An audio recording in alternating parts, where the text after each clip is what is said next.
ॐ अज्ञानं तिमिरन्धस्य ज्ञानञ्जनाशलाकया चक्षुरुन्मिलितं येन तस्मै श्रीगुरुवे नमः. I was born in the darkest ignorance, and my spiritual master opened my eyes with the torch of knowledge. I offer my respectful obeisances to him. Sri Chaitanya Manobhistam Sthapitam Yena Bhutale Swayam Rupa Kadamahyam Dadati Swapadantikam Vandeham Shri Guru Shri Yuta Padakamalam Shri Gurun Vaishnavamscha Shri Rupam Sagrajatam Sagana Raghunathanvitam Sajivam Sadvaitam Savadutam Parijana Sahitam Krishna Chaitanya Devam Sri Radha Krishna Padan Sagana Lalita Shri Vishakhanvitamscha हे कृष्णा करुणा सिंधु दीनबंधु जगतपते गोपेशा गोपिका कांता राधा कांता नमस्तुते तप्त कांचन गौरंगी राधे वृंदावनेश्वरी वृषभानुसुते देवी प्रणमामि हरिप्रिये वाञ्छाकल्पतरुभ्यश्च कृपा सिन्धुभ्येव च पतितानां पावनेभ्यो वैष्णवेभ्यो नमो नमः जय श्री कृष्ण चैतन्य प्रभु नित्यानंदा श्री अद्वैत गदाधर शिवासादि गौर भक्त वृंदा हरे Krishna Krishna Krishna Hare Hare Hare Ram Ram Ram Hare Hare.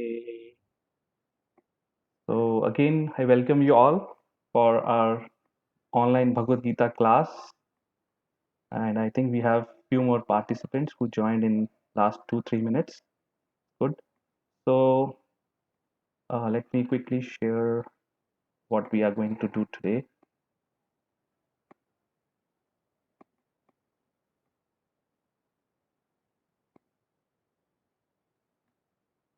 So in the last class, we finished section 1, which was observing the armies, and we finished verses from 21-27, where we see how Lord Krishna is Bhaktavatsal. He has so much affection for the devotees.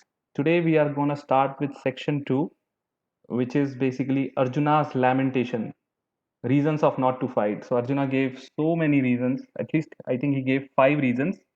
4 of these reasons are covered in chapter 1, and then the one reason is in chapter 2. So we'll try to finish till 38, verse 38. So we'll go through first 3 reasons and see um, what are those, and then how do they apply in our lives as well. Because don't forget, Arjuna was eternal soul, so he cannot be easily illusioned, but he was put into such condition for our benefit so that he can ask questions on our behalf, and then Bhagavad Gita is spoken for our benefit. Okay, so session 1. So let me go to today's session. And once the chapter will finish, right, I'm gonna share these slides with you. So so it will give you a quick summary. Let's say if you want to see what is happening in chapter 1, you just need to quickly go through the slides and you will recall everything. So Krishna's 5 arguments of not to fight.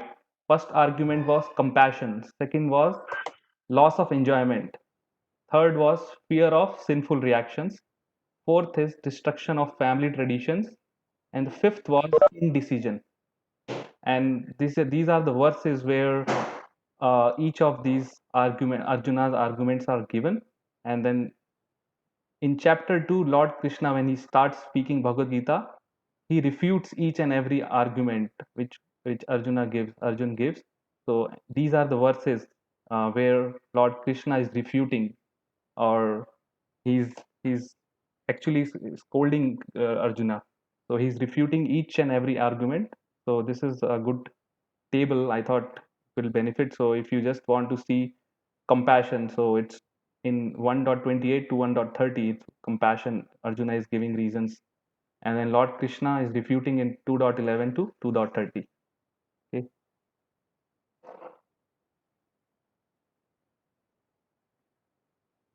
So let's see what are those all 5 reasons. So first was compassion. So Arjuna has a deep compassion for all those who are about to kill. So as a devotee of Lord, he has that compassion for all the living entities, and then he doesn't want to kill his loved ones. That was the first reason he gave, that he doesn't want to kill his loved ones. He has deep compassion. Second was enjoyment. So he says that it is impossible for him to enjoy his kingdom, even if it is won, even if he wins it, because his family members will not be there. So he cannot enjoy when his family members are not there. So second reason is enjoyment. He cannot enjoy. Third reason is fear of sinful reactions.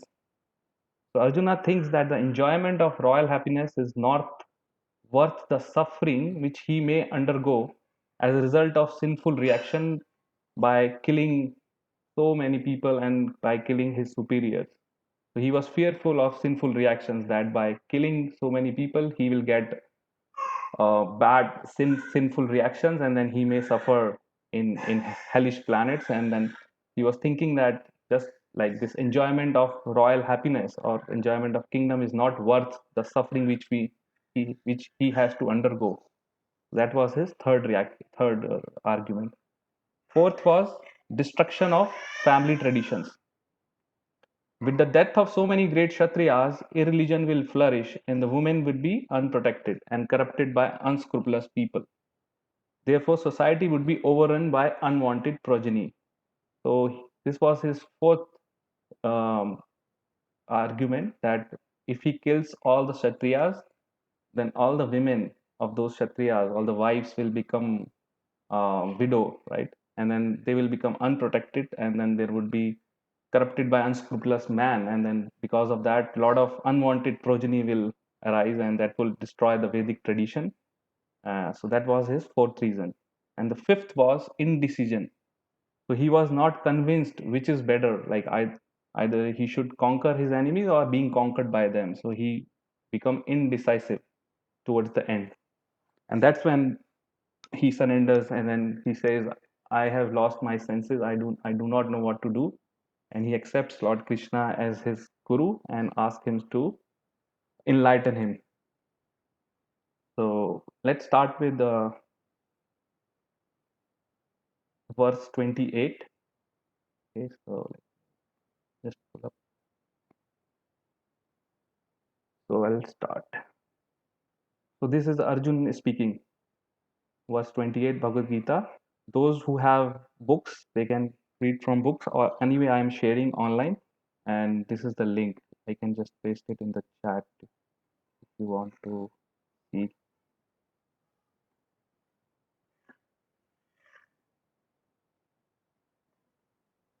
Arjuna uvacha दृष्ट्वेमं स्वजनं कृष्णा युयुत्सं युयुत्सं समुपस्थितं सीदान्ति मम गात्राणि मुखं च परिशुष्यति.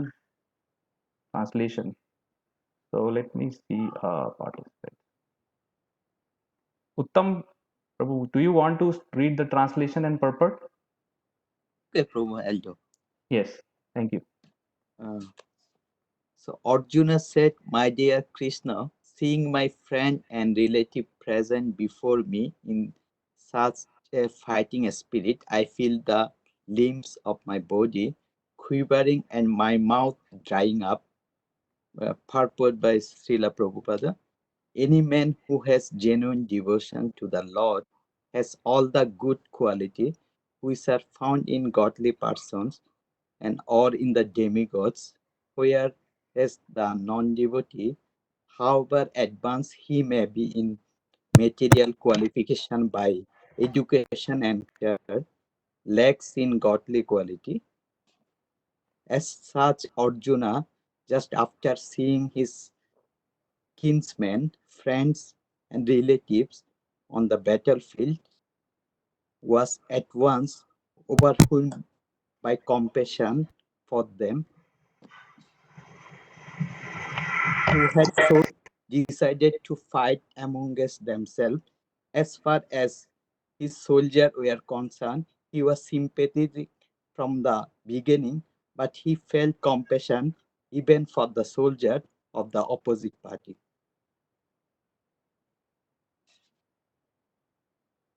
Foreseeing their imminent death, and while he was so thinking, the limbs of his body began to quiver and his mouth became dry. He was more or less astonished to see their fighting spirit. Practically the whole community, all blood relative of Arjuna, had come to fight with him. This overwhelmed a kind, a kind devotee like Arjuna, although it is not mentioned here, still one can easily imagine that not only were Arjuna's bodily limbs quivering and his mouth drying up, but he has also carrying out of compassion. Such symptoms uh, in Arjuna were not due to the weakness, but to his soft-heartedness, a characteristic of a pure devotee of Lord. So it is said, therefore, one who has uh, unflinching devotion for the personality of the Godhead has all the good quality of the demigods, but one who is not a devotee of the Lord has only material qualification that are little value. This is because he is hovering on the mental plane and is certain to be attracted by the glaring material energy.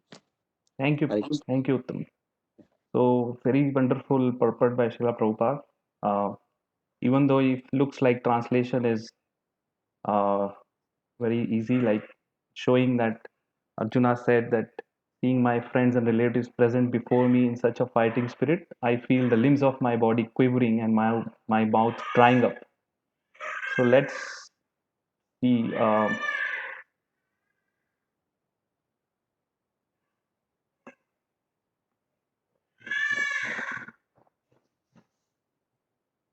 sec.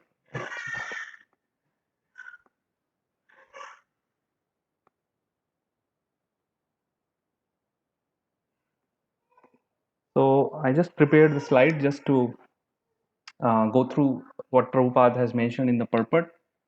So first point, he gives a comparison between the devotee of the Lord and non-devotee, right? And then compassion is arising in the heart of Arjuna because he is a pure devotee. So pure devotees always has compassion towards the living entities. They do not want to kill. They always worry about their goodwill. So that's the reason why Arjun was so compassionate for all the living entities, or for even the armies, even for the opposing army. So devotee has this quality that by unflinching devotion unto Supreme Lord, all godly, all good godly qualities manifest in a devotee. While for a non-devotee, even though he may be advanced by education and he may be advanced in culture, but he lacks all those godly qualities because he is still on a mental plane and attracted by all the material energy or the material things. So that's the difference between a devotee of the Lord and non-devotee. From outside, you may see both of them doing the same thing. Like if we see, like devotees also maybe going to the job, non-devotee is going to the job. Devotee is also raising up his family. Non-devotee is also raising, but there is a difference. Devotee's goal is to satisfy Lord Krishna, and then he does everything for the satisfaction of the Lord, while the non-devotee is just try to satisfy himself or his senses, and he forgets the spiritual goal of life. So I'll just give you example, like, so we may see, like, in world, like, there is, who is the richest man right now. I think it's either Bill Gates, let's see, Bill Gates, or even the Amazon CEO Jeff, right? So they are the even richest people. So they have all the wealth, but still, as per our scripture, a devotee of the Lord who has no money or very less money is superior than the richest person on the earth who is lacking uh, this devotional service or devotional bhakti. So if we have to compare these two, and the reason being, because once we leave our body and once we at the time of death, all the wealth, all the bank balance, everything will remain here, right? You cannot take anything with you, but whatever service you perform, whatever devotional service you perform in this life will go with you. It goes with you in your next life. So Lord Krishna promises that uh, even if you perform small amount of devotional service in this life and may not be able to fully complete, but you still, your next life is guaranteed as a human, in the human form. That the surety he gives, that your next life is guaranteed in human form, and you will get birth in either a rich family or a Brahmin Vaishnava family, where you will again get a chance to resume from where you left in your previous life. So, for example, in this life, let's say we complete 20% of devotional bhakti and not 100%. So, in next life, we start from 21%. It's not that whatever we do in this life, it's wasted. While in comparison, even if you are a millionaire in this life, right, you may have billions of dollars in your bank, but once you leave this body, next life, you may be a pauper, you may born in a poor family, you may not have anything to eat, right? So it is not a guarantee. So that's why it says that the human form of life, we should be very careful what we do with this. And Lord Krishna has given us all instructions what we have to do with that human form of life. So again, like what, coming back to the Arjuna's condition, so he was sympathetic not just for his own army but for both the parties. And then Prabhupada quotes one shloka from Bhagavatam, right? 5:18:12. He says, all the good qualities of the demigods of the devtas, all devtas are the devotees of the Lord, elevated devotees, like they have all the godly qualities in them. So all those good qualities, they manifest in the devotees of the Lord. So I just listed down 26 good qualities of a Vaishnava, which are mentioned in this sloka 5:18:12 in Bhagavatam. I'll just quickly go through. He's very kind to everyone. He does not make anyone his enemy. He's truthful. He's equal to everyone. No one can find any fault in him. He's magnanimous. He's mild. He's always clean. He's without possessions. He works for everyone's benefit. Peaceful. He's always surrendered to Krishna. No material desires. He's meek. He's steady. Controls his senses. Does not eat more than required. He's not influenced by Lord's illusory energy. He offers respect to everyone, does not desire any respect for himself, very grave. He's merciful, he's friendly, he's poetic, he's expert, and he's silent. So once we start performing devotional service, right, all these good qualities will automatically manifest in us just by doing devotional service or just by following the path of Bhakti Yoga. So these are the good qualities which Prabhupada says that it will manifest in devotees. Okay, next we move to next book.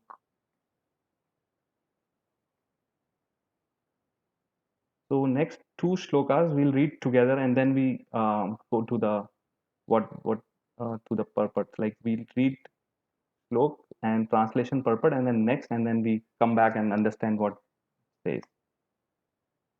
So 1.29 Vepathuscha sharire Roma harshasa cha jayate Gandhi vamshansate hastat Swakchaiva paridhayate. uh, Lakshmi, do you want to read translation purport? Sure, yeah. Okay. My whole body is trembling. My hair is standing on end. My bow Gandiva is slipping from my hand, and my skin is burning. Purport. There are two kinds of trembling of the body, and two kinds of standing of the hair on end. Such phenomena occur either in spiritual ecstasy or out of great fear under material conditions. There is no fear in transcendental realization. Arjuna's symptoms in this situation are out of the material fear, namely loss of life. This is evident from other symptoms also. He became so impatient that his famous bow Gandiva was slipping from his hands, and because his heart was burning within him, he was feeling a burning sensation of the skin. All these are all these are due to a material conceptions of life. Okay, thank you. So let's read this also, and then together we will understand because these are related to each other. Can I go with Prabhu? Yeah. Do you want to read Sanskrit as well? Sure. Okay. न च चक्मोम्यवस्थतुः तुं भ्रमति वाचमेव मनः निमित्तानि च पश्यामि विपरीतानि विपरीतानि Keshav. Translation. I am now unable to stand any longer. I am forgetting myself and my mind is reeling. I see only I see only causes of misfortune, O Krishna, killer of the Kasi demon. But due to this impatience, Arjuna was unable to stay on the battlefield and he was forgetting himself on account of this weakness of his mind. Excessive attachment for material things puts a man in such a bewildering condition of existence. Bhayam Vidyabhiniveshatah syat. भयं विद्यानिवेशतः स्यात्. Bhagavad Gita 11.2.37. Such fearfulness and loss of mental equilibrium take place in persons who are too affected by material conditions. Arjuna envisioned only painful reverses in the battlefield. He would not be happy even by gaining victory over the words nimittani viparitani are significant. When a man sees only frustration in his expectations, he thinks, why am I here? Everyone is interested in himself and his own welfare. No one is interested in the Supreme Self.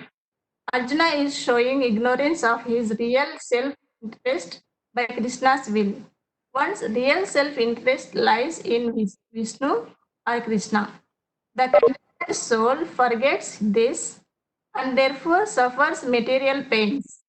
Arjuna thought that his victory in the battle would only be a cause of lamentation for him.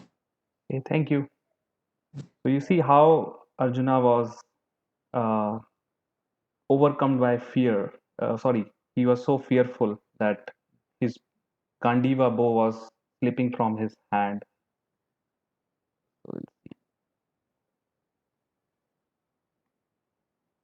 So why this? He was fearful, right? So first thing is that he was fearful because of the material conception of life. So he's thinking that he's this body, and then he has bodily relationships with his brothers, his grandfather, and guru. So he was on the bodily platform, and that's why he was fearing for the loss of life.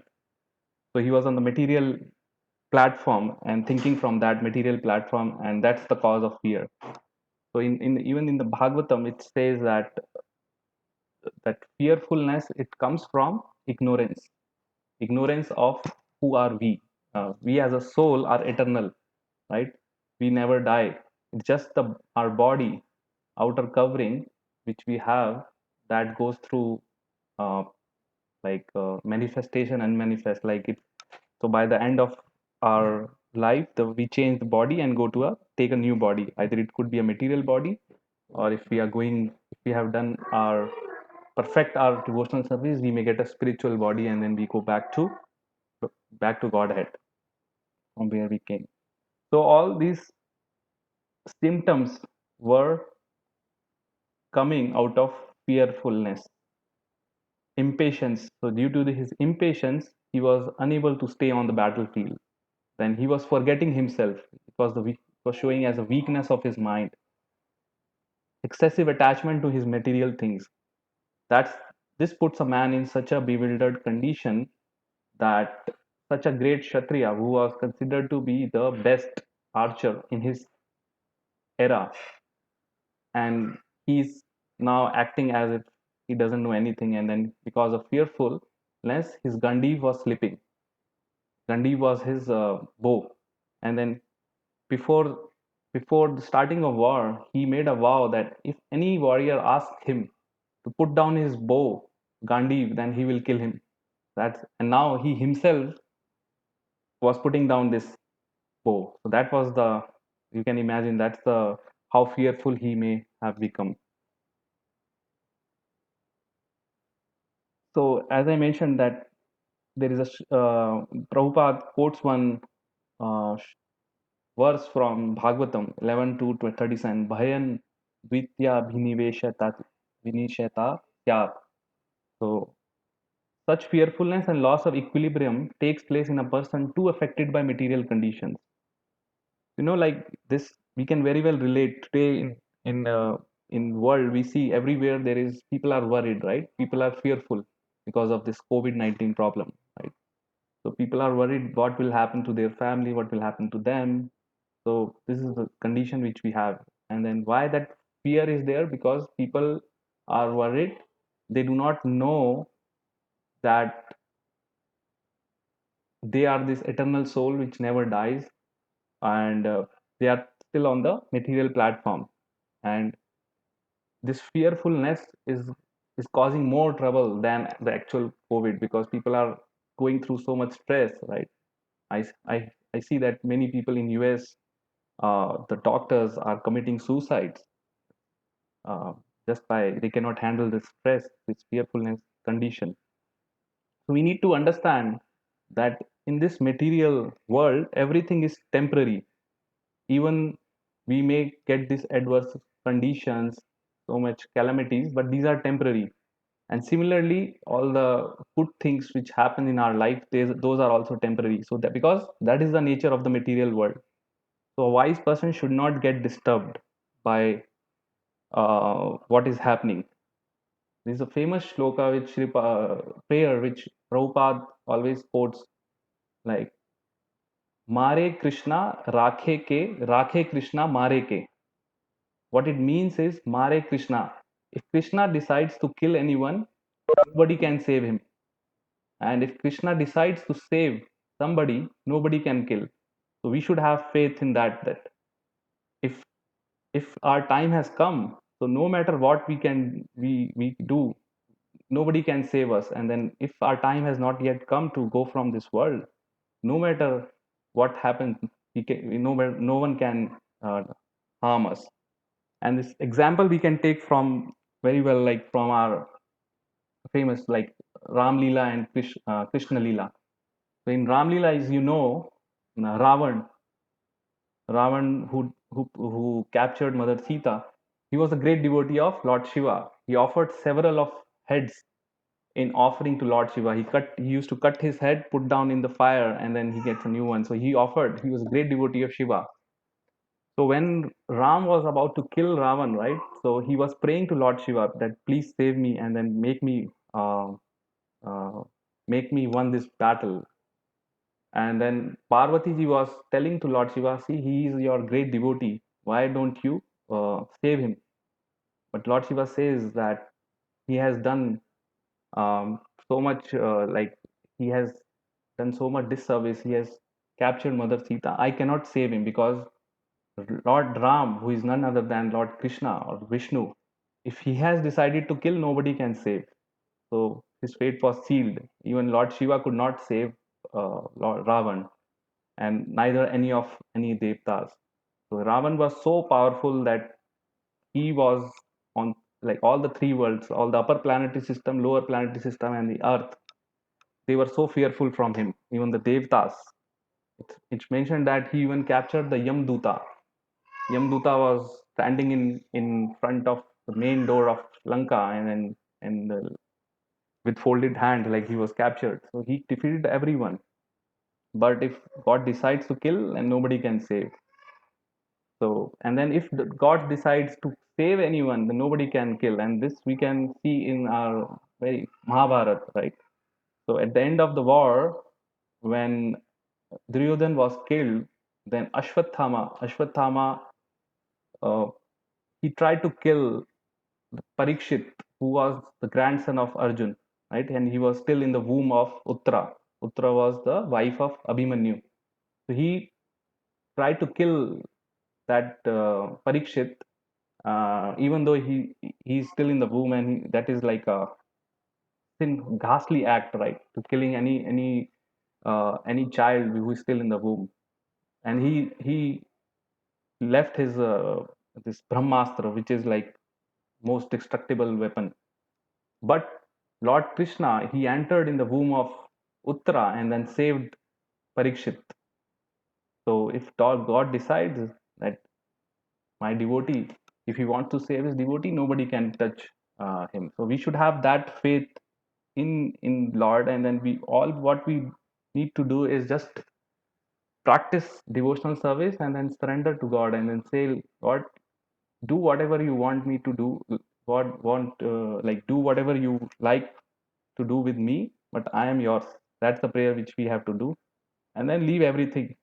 We don't need to fear for any this calamity which is happening.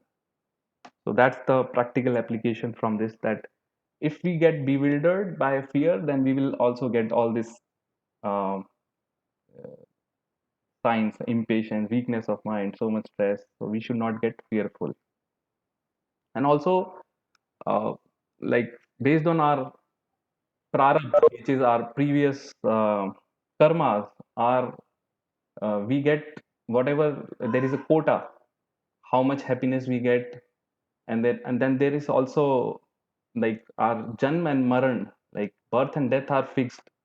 So that cannot be changed. Like when we are born, our time to leave or our death is sealed, like the time to go is sealed, so there is no worry. If time has come, then again, like we should be prepared to leave, and if time has not come, we should prepare ourselves that at the time of death we should be ready to leave this world. And how we can prepare is just by doing devotional service, because whatever we accumulate in our devotional account, spiritual account, that will go with us. Nothing else will go. All relatives will be here, nobody can go, and everything will remain here. Your property, bank balance, education, everything, all which will go with you is your devotional service, or how much you have served the Lord. Okay, so next we'll read 31. Hare Krishna, Prabhu. Yes. Oh, I just have a question. Yes. Like, so as you explain this, so you mean like because of the COVID-19, whoever like now more than I think 2 lakh people has Yes. died because of the COVID. So it is prarabdha karma. That means they are destined to die at Right. this time, isn't Yeah. it? As per our shastra, isn't it? Yes. So this is why this is happening is because of collective sinful karma of so many people on earth. Today, lot of uh, sinful acts are happening. When this collective karma reaches a stage, then the nature has its own way to reverse it. So many people are going. So yeah, Mm. that is collective karma, this calamity and all these things. Even the Mahabharata, you see, so many people died, right? Yeah. So again, like it's a collective karma, when a lot of bad things start happening on our planet, then these things happen. So as a devotee of Lord, we should not get bewildered. We should still focus on our daily chantings, daily sadhana, and pray to God. Pray for the protection, and then pray for Him to remove all obstacles from our devotional path. That we become more steady, because we should see that a lot of people are leaving daily, right? A lot of people are leaving the world. So Yeah. and this is the death is the surety. Everyone has to go. It's just a matter. Either you go today, you go in 20 years or 30 years, but you have to go. So why to worry then if you have to go, if it is a surety? All what we need to do is just prepare ourselves that when we are going, we should not be in a repentful state that I have wasted my whole life in doing unnecessary things, and then I have. So it's basically, we'll see in chapter 2, death. What is death? Death is just a change of body, and it's a test of human life. So if you are prepared for the test, then there is no need to worry. But if you are unprepared, then yeah, you need to worry, and then you start preparing for that test. It's similar So like in yeah, exam, when you have an exam, like if you are prepared, you don't worry. And even if exam happens or test happens without notice, you can still pass. But if exam doesn't happen, if you are not prepared, then you will be in a worried state. So you should not be so worried. yeah. Yeah, and then as per prarabdha, right? As per our Mm-hmm. past karmas, our time to come in this material world and time to go is fixed. So why to Oh worry yeah, that yeah. it's That's what I'm asking. So they yeah, are fixed on, like they'll be dying this time, whatever reason, yeah, either the virus or whatever. So they are destined to die this time, isn't it? yes, yes, As per our, okay. Thank yes. you, bro. As per previous karma, yeah. Yeah. Prabhu, I have a small doubt again here. Prabhu, should we take Arjuna as the representative of all the human beings who have the clouded intellect here, or Yes, because he has achieved a lot, and because of whatever he has achieved, and do should we consider him as an elevated soul here, or yeah, my basic question is, should we see him as a representative of all the human beings, who's asking his yes, question now to Krishna. So yes. he's representing the whole, as a whole, the human nature, right? Right. Yeah, he's a representative for us. Yes, as a human, he's asking all these questions, and he was put into this situation to teach us a lesson, because these things will happen in this material world. And how fair it is to consider him as equal to us, all the human beings, or is my question wrong? No, he's elevated soul, so he's not equal to us. Like we are fallen souls. He's eternal. So there are two Yeah. kinds of living entities. One are eternally liberated. So eternally liberated means even though they come in this human form of life, but they are still liberated, and they don't get affected here by material modes. But we are fallen, we get affected. So that way he's elevated soul, because he's a eternal consort. Like he was doing the Leela with Lord Krishna. And Lord Krishna is not ordinary person, right? He's a super soul. So that way he's elevated soul. But he Right. in Bhagavad Gita, in Mahabharata, he's representing all the human species, and he was asking all these questions for our benefit. It's not that he didn't know about Bhagavad Gita. In the previous life, he was Nar, Nar and Narayan Rishi both, so they were together. So sometimes great souls, they ask questions on our behalf, and then same we see in even in Bhagavatam, Yudhishthir Maharaj. There is a chapter on Grihastha, householder. What are the duties of householder? So Yudhishthir Maharaj was asking question to Narad on our behalf, that what are the duties of householder, and how can they go out of the cycle of birth and death. So all these great personalities, they come for with a specific purpose, uh, and then they are elevated souls. So in that way, we cannot compare them with us. They are elevated, but yeah, they are representative of us in that time, and then they were asking Yeah, questions for our benefit. in certain times, it's like the elevated souls are leading the human beings, maybe. to understand the things, to Yes, uplift. they come Right. and take part in the Leela of Lord, and then even though they look like human, normal human, that they are elevated. Srila Prabhupada also was elevated soul, right? He was he in 10 years he he brought this message of Bhagavad Gita or Krishna consciousness to the Western world, and he spread from 1966, 65 to 78. He opened so many temples. That is not possible for an ordinary person to do, to make this message of Bhagavad Gita. Now it is being read by all the countries, major countries, or even these small countries throughout the world. Earlier, this message was only in India, and then what he did was brought this message to the whole world, to the Western world especially. He was also a Nitya Siddha, elevated soul, like always liberated. Thank you, Prabhu. So let's move to next one.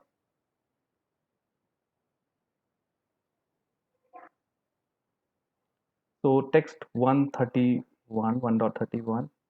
नाचे श्रेयोनुपाशामि हात्वा स्वजनम् आहवे नाकाङ्क्षे विजयं कृष्णा नाचाराजेयं सुखानि च. Anyone wants to read translation purport? Prabhu. Can I go ahead, Prabhu, or you want to give chance to someone else? Someone else. Samir, Yeah. Yeah. I see. Can Can you? I read? Yes, go ahead. Yeah. I do not see how any good can come from killing my own kinsman in this battle, nor can I, my dear Krishna, desire any subsequent victory, kingdom, or happiness. Purport. Without knowing that one's self-interest is in Vishnu or Krishna, conditioned souls are attracted by bodily relationship, hoping to be happy in such situations. In such a blind conception of life, they forget even the cause of material happiness. Arjuna appears to have even forgotten the moral codes for the Kshatriya. It is said that two kinds of men, namely the Kshatriya who dies on the battlefront and the person in the renounced order of life, who is absolutely devoted to spiritual culture, are eligible to enter into the sun globe, which is so powerful and dazzling.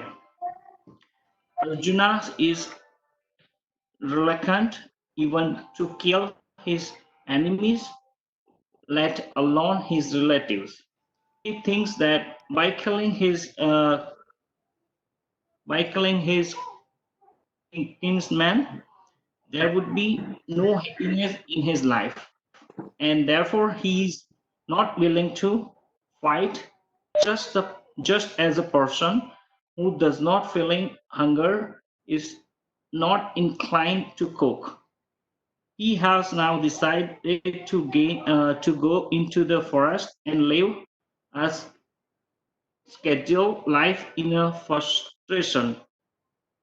But as a Kshatriya, he required a kingdom for his substance because the Kshatriya cannot engage themselves in any other occupation. But Arjuna has no kingdom. Arjuna saw a sole opportunity for gaining a kingdom lies in fighting with his cousins and brothers and reclaiming the kingdom inherited from his father, which has does not like to do. Therefore, he considered himself fit to go to the forest to live a scheduled life of frustration. Thank you. Thank you, Samir. Thank you.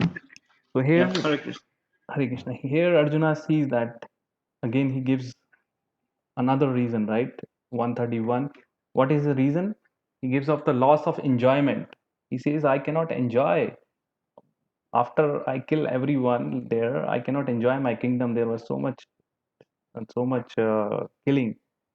So again, he was speaking from the material conception of life, material perspective, because uh, as we know, like we are eternal. Uh, so here Arjuna exhibits blind conception of life without knowing that one's self-interest as is in Vishnu. We are always attracted, or conditioned souls are attracted by bodily relationships, and we try to be happy in such conditions. So how Arjuna exhibits this? Because he refuses to fight. So he even forgotten his moral codes or his prescribed duty as a Kshatriya.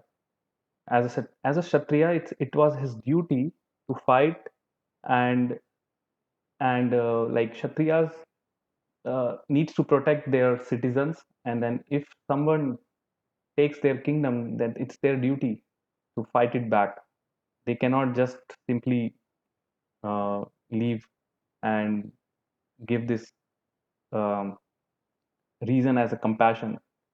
So here Arjuna was, what was he proposing? He was saying, I am reluctant to kill my enemies. So what to speak of his relatives? He thinks that by killing them there would be no happiness in his life, and he considers himself fit to go to the forest to live a secluded life of frustration, and he wants to escape his opportunity of gaining a kingdom because he doesn't like to kill his cousins and brothers. We need to understand that he was a Kshatriya, right? And as a Kshatriya, his duty was to fight, and he was trying to run away from his duty. And he was saying, I like it would be better if I go to a forest to live a life of secluded life. But Kshatriyas are not meant to go forest. Like he was still in the Grihastha ashram. Yes. So we should respect that whatever situation we are in, whatever ashram we are in, we should respect our prescribed duties for that particular ashram. So like there are 4 varnas and 4 ashrams. This is called varna ashram system in Vedic times. This was how uh, people used to live. And then this varnas, Brahman, Kshatriya, Vaishya, Shudra. There is a misconception that this comes from birth. Like if you are born in Brahmin family, you are Brahmin, or if you were born in Kshatriya family, you are Kshatriya. Actually, reality was that this is based on your quality, your nature, and your occupation, what you are actually doing. For example, you cannot say that a doctor's son will be a doctor, right? We cannot accept him. Similarly, it's not necessary that unless a Brahmin's son is also practicing or doing what is required to be done by Brahmin, just by born in a Brahmin family is not Brahmin.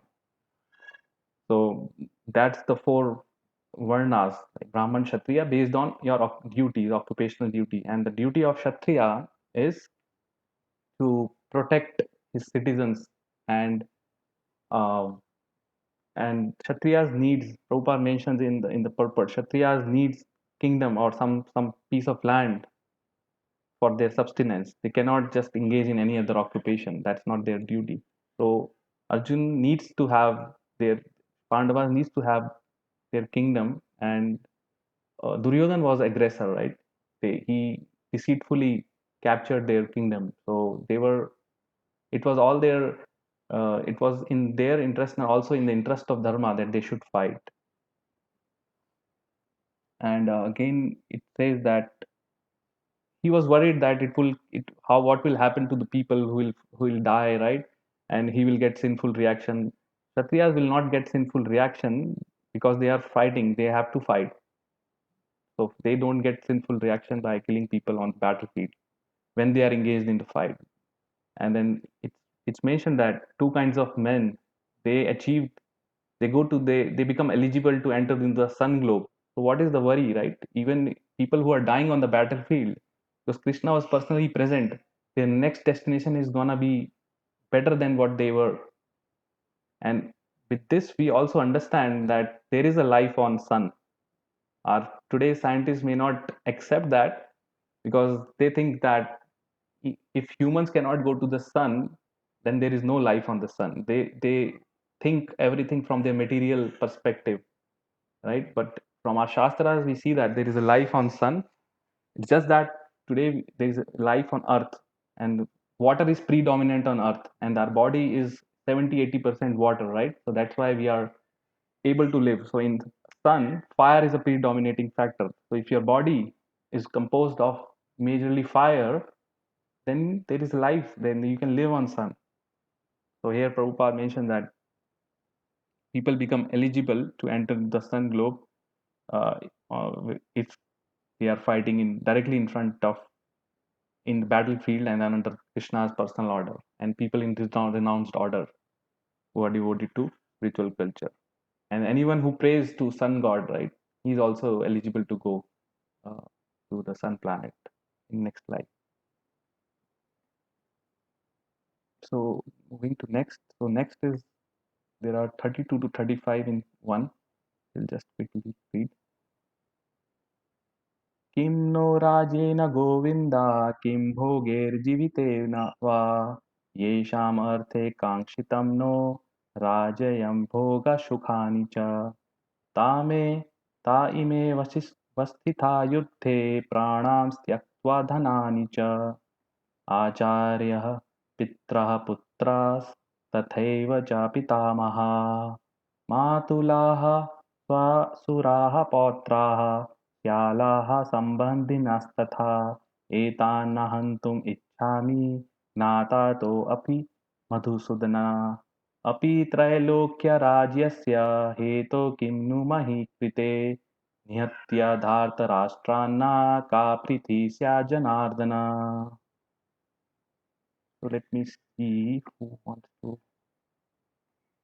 read. Rohan, do you want to read? Translation purpose? Yes, sure. Okay.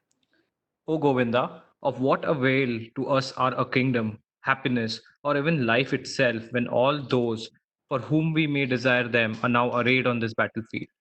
O Madhusudana, when teachers, fathers, sons, grandfathers, maternal uncles, father in laws, grandsons, brother in laws, and other relatives are ready to give up their lives and properties and are standing before me, why should I wish to kill them, even though they might otherwise kill me? O maintainer of all living entities, I am not prepared to fight with them, even in exchange of the three worlds, let alone this earth. What pleasure will we derive from killing the sons of Dhritarashtra? Purport: Arjuna has addressed Lord Krishna as Govinda because Krishna is the object of all pleasures for cows and the senses. By using this significant word, Arjuna indicates that Krishna should understand what will satisfy Arjuna's senses. But Govinda is not meant for satisfying our senses. If we try to satisfy the senses of Govinda, however, then automatically our own senses are satisfied. Materially, everyone wants to satisfy his senses and he wants God to be the order supplier for such satisfaction. The Lord will satisfy the senses of the living entities as much as they deserve, but not to the extent that they may covet. But when one takes the opposite way, namely, when one tries to satisfy the senses of Govinda without desiring to satisfy one's own senses, then by the grace of Govinda, all desires of living entities are satisfied. Arjuna's deep affection for community and family members is exhibited here partly due to his natural compassion for them. He is therefore not prepared to fight. Everyone wants to show his opulence to friends and relatives, but Arjuna fears that all of his relatives and friends will be killed on the battlefield, and he will be unable to share his opulence after victory. This is typical calculation of material life. The transcendental life, however, is different. Since a devotee wants to satisfy the desires of the Lord, he can, Lord willingly, accept all kinds of opulence for the service of the Lord. And if the Lord is not willing, he should not accept a far thing.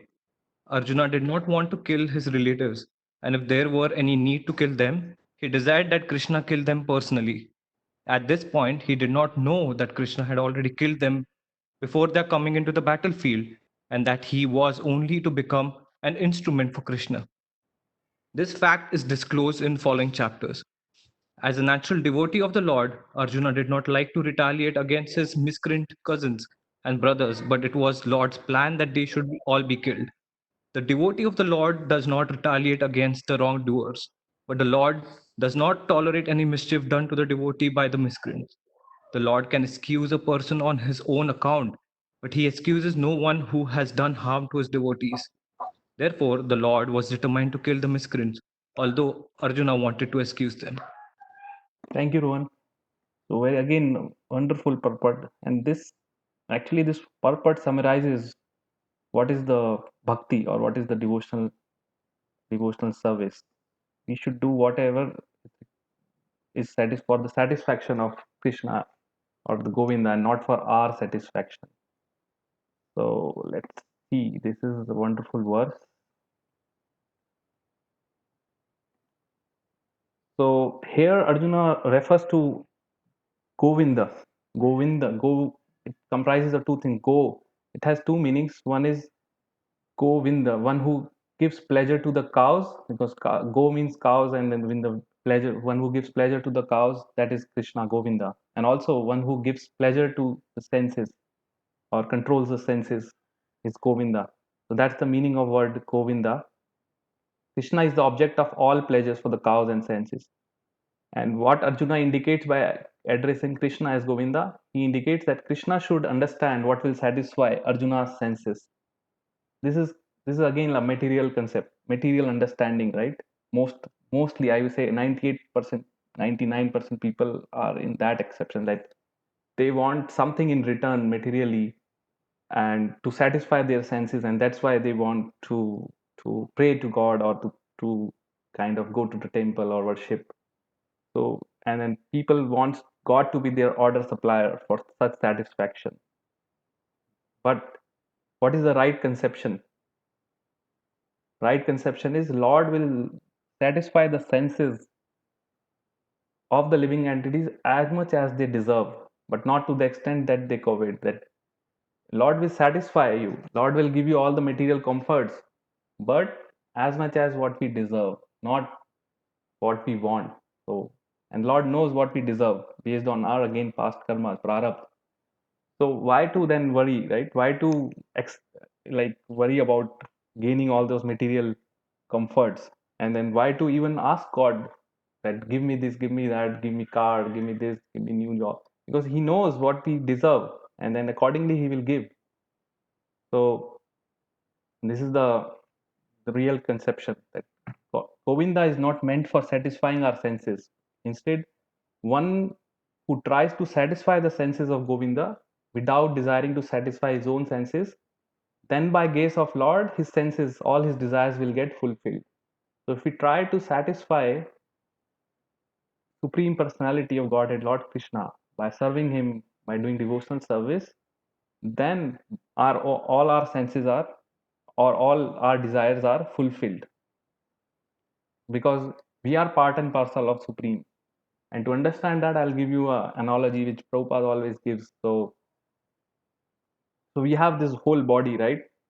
So if we, when we take food and if we satisfy our belly, stomach, then all the different parts of the body automatically get nourished, right? We don't need to separately nourish legs or separately nourish hands or separately nourish brain. We just take food and goes to the belly, and then once our stomach is fulfilled, once we satisfy that, then everything, whole body gets the result. Similarly, we are part and parcel of whole Supreme Personality of Godhead. So if we satisfy Supreme Personality of Godhead, Lord Krishna, everything in this whole creation and everything will get satisfied. We also will get satisfied. Devi Devtas will get satisfied. Even like Lord Shiva, Brahma, all 33 crore Devi Devta, they will get satisfied. So everyone will get satisfied if we just try to satisfy Govinda or Krishna. Again, another analogy is watering the root of the tree. So we have a tree. If you just water the root of the tree, the whole, all the branches, leaves, everything will get the nutrition. Everything will get set. But if you try to separately water branch, separately water leaves, then that will not be helpful. So we have to understand that we have to water the root, and the root is Lord Krishna, as he says. So point here is that if we try to just serve Lord Krishna and not ask for anything materially, we may ask, like as our eternal Father, we can ask him, but he knows what we deserve, and because he's living, he's inside as a Ishwar, Paramatma, he knows our desires, all desires, material desires. So, and then spiritual desires. So we should ask for the spiritual things, because spiritual things nobody else can give. No Devi Devta can give you any spiritual thing. Right? Only Krishna can give you. So we should ask which is important for us, and then material things we'll get based on our prarabdha. As I mentioned, like based on our past karmas, whatever happiness and distress we have to get in this life, we will get. There is no doubt. Like, so there is no need. Like everyone in this life, every living entity comes with a prescribed quota. There's a quota. No matter what you do, like even if you work 20 hours, 16 hours, you will get only that much happiness which is in your quota. You cannot artificially, you cannot get more than what you deserve. So then intelligent person will think that, okay, if I have, like, this is I'm talking about material happiness, not spiritual. So if I'm, so if that is fixed, then why there is so much endeavor for artificially, or so much endeavor? Why should I over endeavor? Or why should I work like a hog, or work like a donkey day and night to earn more and more? Why should I hanker for material things? Right? Because those things I will get. That's the difference between humans and then other animals. Even if you see, we just need some food, shelter, which is all there, right? Even elephant is such a big creature. He eats tons of food. And does he have to do any special endeavor? No, his senses are also taken care by God, because God says, I take care of all the living entities. He doesn't need to over endeavor, or like for his food. So if he gets the food, then we also don't need to do over endeavor in life. That's the message which I want to convey.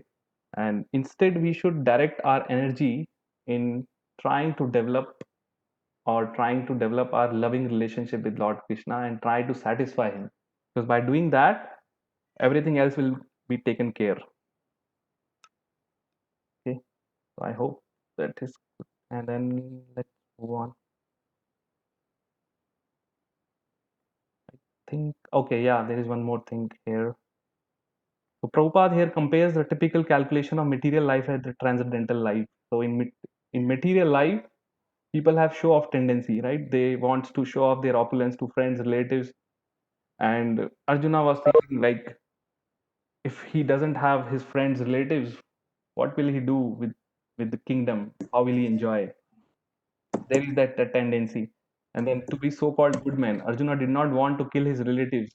And even if there was any need to kill them, he was saying that, Arjuna, Krishna, you kill them, and then I should not get involved. So he doesn't want, he wants to be in a good man, like I should not be think. But he didn't know that before even they came to the battlefield, Krishna has already killed them, and he was just an instrument. He was just an instrument which Krishna uses. Krishna actually doesn't need anybody to kill the miscreants, right? He can just by his wish, those will go. He also wants to glorify Arjuna, because he also wants to glorify his devotee. So he was using him as an instrument. So, and then the transcendental life or devotional life, devotee wants to satisfy Lord's desire. Devotees can, Lord willing, accept all kinds of opulences. Right? So we devotees accept all kinds of opulences. It's not that we have to live a life like a poor life, like no house. Like we accept all opulences, but the difference between devotee and non-devotee is that devotee engages that opulence in the service of Lord, while the non-devotee uses his opulence in his own, to satisfy his own senses and his family member senses. That's the difference. So what is the Lord's desire here? He wants Arjuna to fight. And why is Lord is so determined to fight? Because again, as we covered in the last class, that he can excuse a person on his own account, but he never excuses who has done harm to his devotees. That Prabhupada mentions that he never excuses. So the other side, Kauravas have done multiple times they did harm to Pandavas, and then he cannot excuse those even though Pandavas may be willing to excuse, but Lord Krishna will not excuse. And also he wants to re-establish the dharma. That's why he was determined to fight. And then by Lord's plan, they were already killed. Before even they come to battlefield, they were killed, like just by his plans. But he wants Arjuna to be an instrument. So next we'll read 36, and then there is 37, 38. So we'll read those together. 37, 38. So let me just read 36.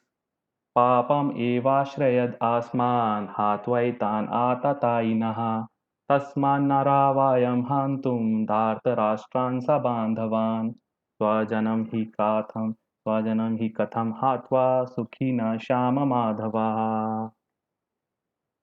Translation. So who wants to, let me see.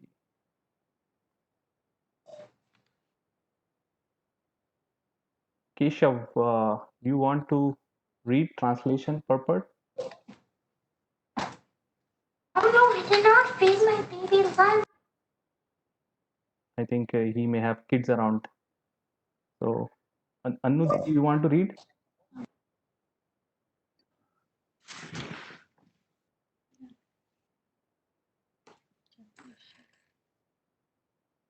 Sin will overcome us if we slay such aggressors.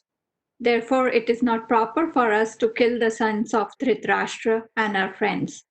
What should we gain, O Krishna, husband of the goddess of fortune? And how could we be happy by killing our own kinsmen? Purport. According to Vedic injunctions, there are 6 kinds of aggressors: a poison giver, one who sets fire to the house, one who attacks with deadly weapons, one who plunders riches, one who occupies another's land, one who kidnaps a wife. Such aggressors are at once to be killed, and no sin is incurred by killing such aggressors. Such killing of aggressors is quite befitting any ordinary man. But Arjuna was not an ordinary person. He was saintly by character, and therefore he wanted to deal with them in saintliness. This kind of saintliness, however, is not for a Kshatriya. Although a responsible man in the administration of a state is required to be saintly, he should not be cowardly. For example, Lord Rama was so saintly that people even now are anxious to live in the kingdom of Lord Rama, Ram Rajya. But Lord Rama never showed any cowardice. Ravana was an aggressor against Rama because Ravana kidnapped Rama's wife, Sita. But Lord Rama gave him sufficient lessons, unparalleled in the history of the world. In Arjuna's case, however, one should consider the special type of aggressors, namely his own grandfather, own teacher, friends, sons, grandsons, etc. Because of them, Arjuna thought that he should not take the severe steps necessary against ordinary aggressors. Besides that, saintly persons are advised to forgive. Such injunctions for saintly persons are more important than any political emergency. Arjuna considered that rather than kill his own kinsmen for political reasons, it would be better to forgive them on grounds of religion and saintly behavior. He did not, therefore, consider such killing profitable, simply for the matter of temporary bodily happiness. After all, kingdoms and the pleasures derived from are not permanent. So why should he risk his life and eternal salvation by killing his own kinsmen? Arjuna's addressing of Krishna as Madhava, or the husband of the goddess of fortune, is also significant in this connection. He wanted to point out to Krishna that as the husband of the goddess of fortune, he should not induce Arjuna to take up a matter which would ultimately bring about misfortune. Krishna, however, never brings misfortune to anyone, to say nothing of his devotees. Thank you. So again, nice purport. So we'll just read last two verses, small, and then together we discuss. 1.37-38. यदि अपि एते नापास्यन्ति लोभोपहता चेतसा कुलास्या कृतं दोषं मित्रद्रोहे च पातकम् कथं न जेनम् अस्माभिः पापादस्मान्निवर्तितुं कुलाशया कृतं दोषं प्रापस्याद्भिर्जनार्दन. Translation. O Janardhan, although these men, their hearts overtaken by greed, see no fault in killing one's family or quarreling with friends, why should we, who can see the crime in destroying a family, engage in these acts of sin? Purport. A Kshatriya is not supposed to refuse to battle or gamble when he is so invited by some rival party. Under such an obligation, Arjuna could not refuse to fight because he had been challenged by the party of Duryodhan. In this connection, Arjun considered that the other party might be blind to the effects of such a challenge. Arjun, however, could see the evil consequences and could not accept the challenge. Obligation is actually binding when the effect is good, but when the effect is otherwise, then no one can be bound. Considering all these pros and cons, Arjuna decided not to fight. These are very logical. Like if you think that all his questions, all his arguments are very logical, and then so we'll just quickly see uh, what is here, what Prabhupada mentions. So he mentions in 1.36 that there are six kind of aggressors, right? Based on Shastra, and then killing them does not incur anything. A poison giver, one who sets fire to the house, one who attacks with deadly weapons, one who plunders riches, one who occupies another's land, one who kidnaps a wife. So if we kill any of these, there is no sin which we incur. So again, like in this case, Kauravas were uh, they were occupying their lands, Pandavas' lands, right? So they were aggressors. So there is no sin incurred while claiming your rightful kingdom back from them. So these are the six categories. We just need to know that if you kill, if one of those aggressors comes and someone kills them, then there is no sin. So Arjuna was saying that he wants to forgive, right? He wants to forgive. Why he was favoring that forgiveness? Because of the unique position of his aggressors as seniors and relatives. So in his aggressors, like in case of Ram, aggressor was Ravan, right? And then Ram never pardoned Ravan. Like he used to say, okay, he told them that if Ravan comes back, even at the last day when the battle was about to begin between Ram and Ravan, Ram was say that if he takes his surrender, if he surrenders to him, he will let him go. He will forgive. But if he doesn't, then he's not he will not forgive. So for Kshatriyas, for Arjuna, he was favoring the forgiveness because his aggressors were his seniors and relatives, and then he was thinking that forgiveness is a saintliness. Right? It generally says that to forgive is what we should, as a saintly person, we should forgive. So his forgiveness was on account of saintliness. And then he was saying that why to risk life and eternal salvation for temporary pleasures and kingdom? And what's the correct understanding of forgiveness? That the kind of saintliness which he was saying it's not justified for Kshatriya because Kshatriyas are duty bound to fight. He was not there to forgive, and then he was duty bound to fight. And then Prabhupada confers that to Ram Rajya. Like even in the Lord Ram's time, he was so saintly that people even today are anxious to live in Ram Rajya, where so Lord Ram always used to listen to his people, right? He used to go as one of the ordinary people, like disguised as ordinary people, and he used to listen what's happening. So, and then he used to implement his policies based on what people want. So that was the Ram Rajya. So, but still, Lord Ram gave sufficient lessons to Ravan, who was an aggressor, because he kidnapped Mother Sita. He never forgave. So that is the duty of Kshatriya, that if some aggressor does an act of aggression, he has to reclaim and he should not forgive. And Arjun refers here to the Madhav. Madhav means, Ma means actually the mother, and here is the goddess of fortune, Lakshmi Devi, and then the eternal consort is called Madhav. So Krishna is the husband of goddess of fortune, Lakshmi Devi, as Vishnu is the husband of goddess of Lakshmi Devi. That's why he's referred as Madhav. And then why Arjuna referred specifically as Madhav? Because he was saying that Krishna should not cause an action which brings misfortune. But Krishna never brings misfortune to anyone, right? If Krishna is there, like there is no misfortune. It's always a fortune wherever Krishna is there. Even for his, so he never brings misfortune to anyone, even to say nothing of his devotees. For devotees, he is so merciful. So this concludes today's class, and then some key takeaways. There are a lot of takeaways or learnings from this. First one, as I mentioned, we should not be fearful and disturbed by temporary material disturbances in life, because that is the nature of material world. Just surrender to Lord Krishna and have full faith in his plan for us. So we just need to do our part and then leave rest to the Lord Krishna. We should not worry too much. And then our part is just to surrender and then practice by chanting that Hare Krishna mantra. That is the easiest what we can do. And then pray to Lord Krishna.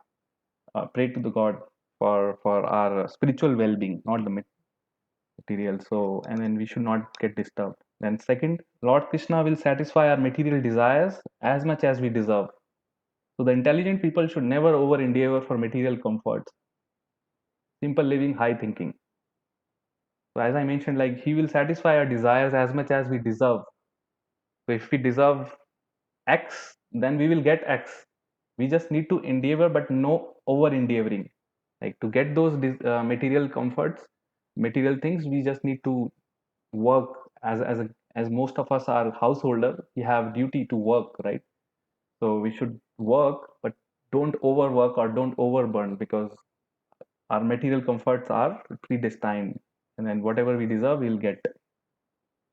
We should always try to satisfy the senses of Govinda instead of satisfying our own senses. Then, by the grace of Govinda, all our desires will be fulfilled.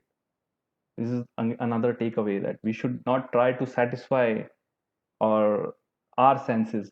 We should try to satisfy senses of Govinda, which means we should try to satisfy instead of satisfying someone else, or for satisfying us. And then, by His grace, all our desires will be fulfilled. We should make the desires of Lord Krishna as our own desire. Then we'll always be peaceful. So if we make his desire as our own desires, his will as our own will, then we will be always peaceful. In this case, Krishna wants Arjuna to fight, right? That was his desire. So, and then Lord Arjuna was trying to avoid that, and that's why he was not peaceful. He was fearful. But if we make Krishna's desire as our own desires, then we'll always be peaceful.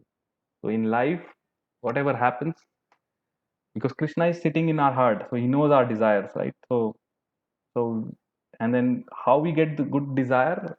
It's by association, like by listening. So when we listen, right, our thought process starts becoming like we get positive thoughts, and then Krishna sitting inside our heart as Ishwar Paramatma, he will guide us to to achieve those spiritual desires. But beginning is to make an endeavor and try to listen about, and then try to listening and hearing. Sorry, hearing and chanting are the important things. Shravan, Kirtan. Shravan means hearing, Kirtan means talking about Krishna and talking about or doing mantra, Hare Krishna mantra. Those are the things which we do, and then our desires will get fulfilled. Last is we should perform our prescribed duties as per Varnashram and not try to run away from them. So Arjun was trying to run away from his prescribed duty as Kshatriya, but and then we should not. And since we are all grihasthas right now, and then uh, doing some job or some business, so our duties, prescribed duties in grihastha, is to take care of our family as well. So we should not try to leave everything and go and think that by going to some forest or something and then do some meditation we will achieve. That is not what we want. So wherever we are, in whatever situation we are, we should remain in that situation and just add this aspect of devotional service to our lives. We do not need to subtract anything, just add. So that way our life will be successful. So that ends today's session. I hope this will be useful for everyone. And then we can, we're a little over time, but still we can take few questions if you have, or some comments or reflection. Shri Chaitanya Mahaprabhu 24 time ఉంది. Prabhu Yes. has a question. Who has question? Lakshmi has a question. Okay. She is asking. Prabhu, I read in the chapter 2 in verse 15 that is showing that Lord Chaitanya Prabhu, she left his family at 24 years old. Yeah, can you repeat that? What is that? I read in the Bhagavad Gita 2.15. Okay. So I saw that Lord Chaitanya Prabhu left his family at 24 years old. Mm-hmm. Oh, so you are saying, but he took a sannyas order. He doesn't. Yes, he did. So Lord Chaitanya wants. He's not like us. He's Lord himself. So he took that sannyas for a purpose. He was a householder, and then he took sannyas order and then left his family to preach this message of devotional service for our well-being, right? Because when Lord comes himself, there is a purpose behind his advent. So in Lord Chaitanya's purpose was to teach us how to practice devotional service. In Lord Krishna came to as a Leela. So Lord Krishna was a Leela avatar, Leela Purush, Leela, like he was doing all the Leelas, and then he was giving pleasure to the devotees. And then Lord Chaitanya Mahaprabhu, he has a purpose. First was So he's born. He came for purpose, and why he at the first why he became a grihastha, and then he became, after that he left family and he became sannyasi. so yeah. So As we know that he came for purpose, yes. and why did he became as a grihastha? So he accepted the Grihastha order. He came for a purpose to preach this message. So he accepted the Grihastha Yes. order because his mother Sachi Devi also wants him to get married, and he also wants to teach us that we should follow the varnashram. So it's not that you go from like directly to sannyas. Right? Okay. So you need to be first prepared, and then he was like Krishna and Radha together. So sannyas, why he takes sannyas is for a purpose, because that time people or even other sannyasis will not take him seriously if he try to preach the message being a householder or grihastha. They will not take him seriously. So he took the sannyas order so that he can effectively preach this message. And he's the one who started this Hare Krishna movement 500 years back, right? He gave this Hare Krishna Mahamantra to everyone. Okay. Yamunot, Thank you you. want to add something? Yes, Yes. I think I'll answer the first part of the question. Why did he marry? Yeah. Chaitanya Mahaprabhu married 2 times. Yeah. But anyhow, the main reason why he married was his father has left the body. So his mother was a widow in a sense. And also his elder brother has taken the sannyas. So he was the only one. So to take care of his mother, that was the main reason he married. Okay. And also pastime and all that. And the reason why he took sannyas was because Chaitanya Mahaprabhu is God himself. And when he was teaching, he was a teacher of grammar. So when later on, initially he was teaching the grammar like Sanskrit grammar, but later on when he met his spiritual master, Sri Ishwar Puri, he was explaining everything from spiritual point of view. So every word, every verse, and like that, people, and sometime he was chanting the name of Gopi, Gopi, like that, right? So people were sometime becoming offensive to him, and he is God himself. So his purpose for the avatar was to give the love of God, to give the mercy of himself to the living entities. But if they will offend him, then how they can, in that way, he was not able to fulfill the purpose. At that time, the norm of society was, the society was very respectful to the sannyasis or those in the renounced order of life. So that's why for people to stop committing offenses against him, he took the sannyas. And also, yes, the reason for preaching, because as a sannyasi, you can preach more freely compared to householder who has more responsibilities. So that was the main reason. But even though he took the sannyas, he he he still had the devotees taking care of his mother, and he also accepted her request to stay at Jagannath Puri, which was close to Navdeep. Though originally he wanted to go to Vrindavan. But anyhow, in short, this is Yeah. the reason why he took Yes. sannyas. Thank you. Thank you, Prabhu. Okay. Thank you. Anyone else had anything?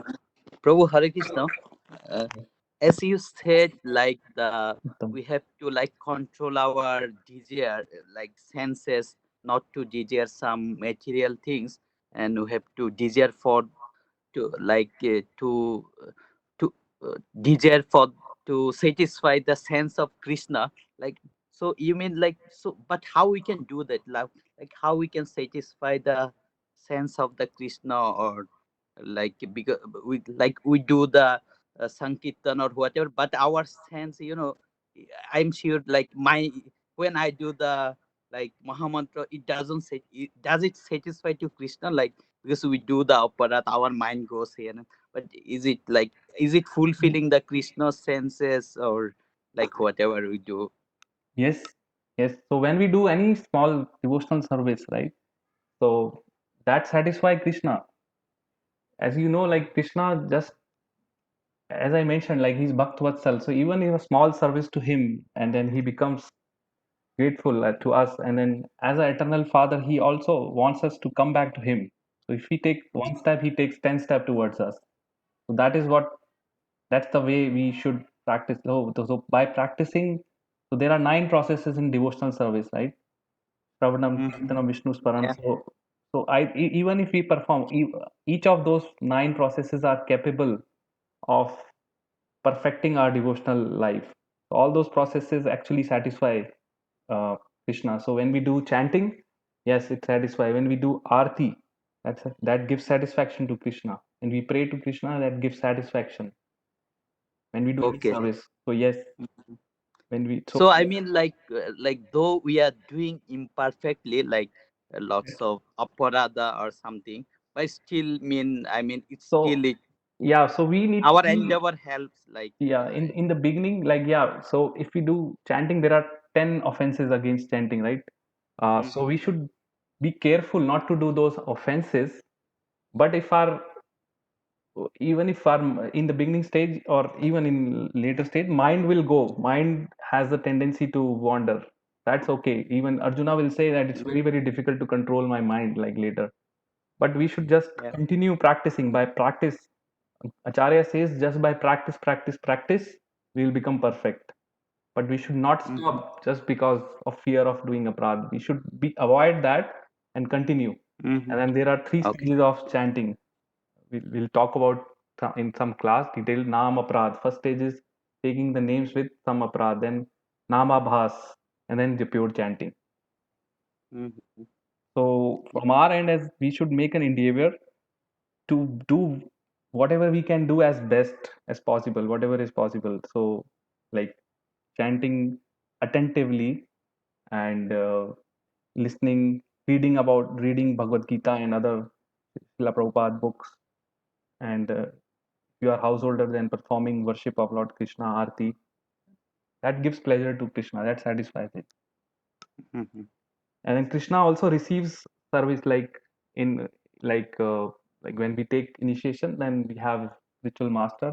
He receives service in that disciplic order. Mhm. So we serve to our Guru, and then Guru, that service goes all the way to Krishna through the disciplic succession to Manjaris, to Gopis, and then to Radharani, to Krishna. That. Mhm. Thank you. Thank you. Anyone else? Oh, I think she's trying. You. Hello? Can you speak? You were on mute. Now you are on mute.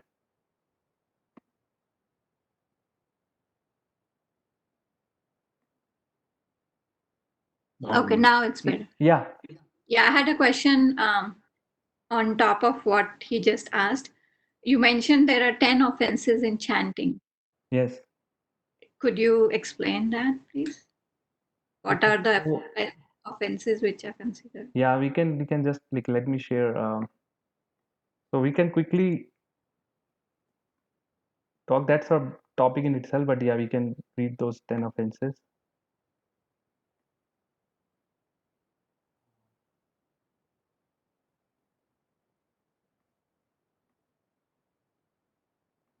But at the beginning stage, I would not say like we should worry about offenses. Yeah, we should be careful. So these are the 10 offenses which are mentioned: to blaspheme the devotees who have dedicated their lives for propagating the holy name of the Lord.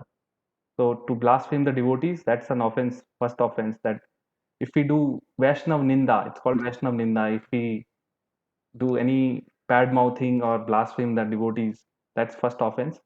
And then second offense is to consider the names of devtas, demigods like Lord Shiva or Lord Brahma, to be equal to or independent of Lord Vishnu or Lord Krishna.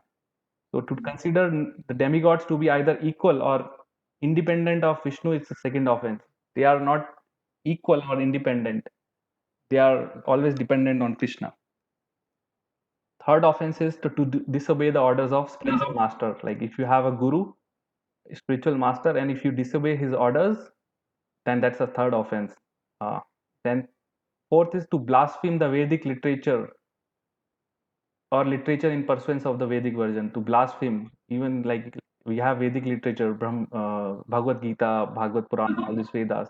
If you do blasphemy, that is a fourth offense. To consider the glories of chanting Hare Krishna to be imagination, that is fifth. That considering that chanting of Hare Krishna is just an imagination, like nothing will happen. To give some interpretation of the holy name of the God. We should not give our own interpretation to holy name of the Lord. To commit sinful activities on the strength of chanting the holy name. This is a seventh, that someone may think that, oh, I'm now chanting the holy name, I may commit more sins, and then this holy name will counteract that. No, that is not. We should stop our sinful things. We should not try to do sinful activities on the strength of chanting holy name. And to consider chanting of Hare Krishna one of the auspicious ritualistic activities offered in the Vedas as fruitive activities.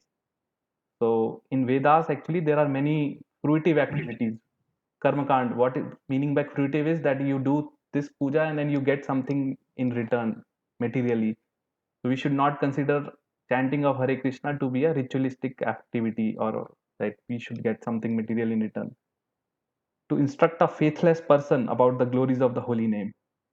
So if a person is atheist, faithless, we can just ask him to chant Hare Krishna, but we should not go in more detail or instruct him too much about, because he will commit offenses. Like if he's faithless, he will commit offenses and he will go more. By committing more offenses, it will be like more serious for him. And last is to not have complete faith in the chanting of holy names and to maintain material chant even after understanding so many instructions. So we should chant with the full faith that this chanting of the holy name is actually the only way for us to get Krishna Prem, and it's only way in this Kali Yuga also to get out of the cycle of birth and death. So we should, it says, one, every devotee who claims to be Vaishnava must guard against these offenses in order to achieve desired success. And then last thing is, remember that even if one feels they are being offensive, there is no need to stop chanting. By trying to chant sincerely and serving the spiritual master, we may be purified of our offenses and may be able to chant purely. So those are the 10 offenses. If you just Google it, 10 offenses against holy name, you will get that. And this is also, I think, coming from Padma Puran. Thank you. Any other question before we conclude?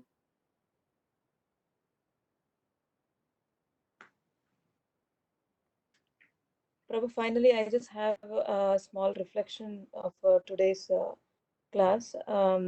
This is something similar to like the problems which we face every day, the dilemma of what to do and what not to do, what is wrong. So we just need to understand that everything is relative, absolute, and we just need to surrender the fruits of our action to God. So that way we will not be affected by any of the sins. Yes. So it was really wonderful. Thank you so much, Prabhu. Yeah, very good realization. Yes, thank you. Yes, yeah. So God reciprocates. So the more we surrender, the more we get the mercy of the God. So he says there is a slok ye yam ma prapadyante. So we get his blessings to the level of our surrender. So that's what we have to endeavor for. Thank you. Okay, so thank you for joining. And then next class we will be covering. I think we will be completing chapter 1. Next, I think only now 9, 8, 46. So we have 8 more verses to go. So next class we'll be finishing chapter 1, and then I am planning to prepare a small quiz, online quiz, and I'll send the link after, and you can do at your home. So that will give you an opportunity to go through the contents yourself, and I'll also give these slides so you can just try, and it would act as a revision. And the purpose of these slides would be like, let's say we have a tendency to forget, right? So even if you forget, uh, by just looking at these slides, all these things will again come back to in your mind just by looking what we discussed. And so thank you, and see you next time. Hare Krishna. Krishna Prabhu. Hare Krishna. Hare Krishna. Hare Krishna. Hare Krishna.